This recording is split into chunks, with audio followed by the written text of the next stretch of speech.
Kõigepealt segame valmis sushiriisi jäädika koos soola ja suhkruga. Keedame valmis sushiriisi. Lõikame valmis porganditükid.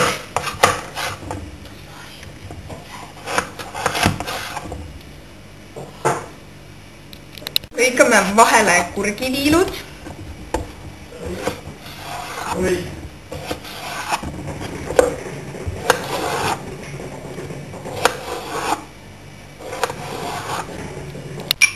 Segame riisi veinijäädikaga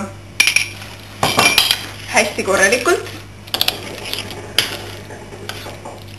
Võtame lehe sushi-noorit ja võtame varem valmis keedetud riisi ja paneme lusikaga sushi-noorile. Umbes niimoodi.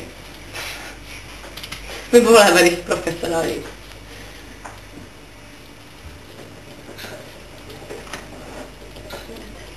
Võid vahepeal pausi panna. Lihtsalt määrime riisi noori peale laiali ühtlaselt. Nüüd võtame punast kala, lõhekala ja lõikame sobiva tüki või asetame terve lähetüki. Nüüd võtame kurki, mida me enne viilutasime ja porgandit. Paneme endale sobival moel. Nüüd paneme bonjouri, see teeb eriti mahedaks.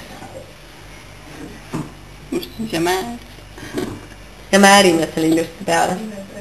Mis bonjour sulle? Ja see on tüke bonjour tavalise maitsega vist. Eks? Ja paneme seda ikka mõnusalt. Täiega. Seda võib määrida ka riisi peale. Seda võib jah ka riisi peale panna, siis on ükspuha, kuidas selle meeldib. Võib kala peale panna. Ja paneme äärtesse ka. Tegelikult peaks kõik asjad nagu äärde.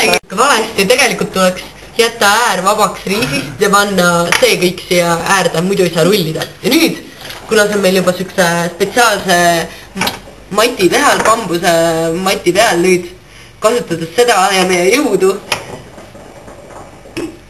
surume selle kokku ja teeme kauni. Vaata, surume, kõvasti surume. Võib-olla ei õnnestu see esimesel korral. Ilmselt ei õnnestu, aga teisel korral. Võib proovida. Nii. Vaadake, kui ilus rull tuli.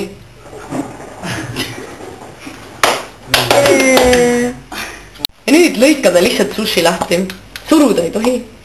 Ja mati peal ei tohi ka teha. See on põhiline.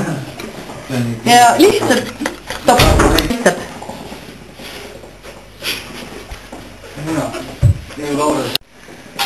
Kuidas maitseb?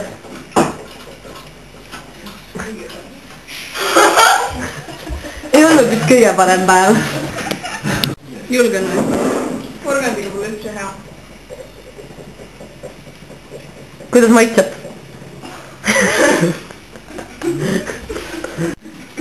Sa mõtled seda kõige suurema. Kuidas maitseb?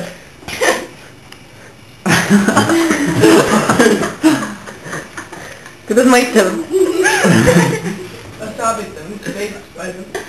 Kuidas maitseb? Ütle mõni sõna. Hästi. Maitseb hea. See on parem. See on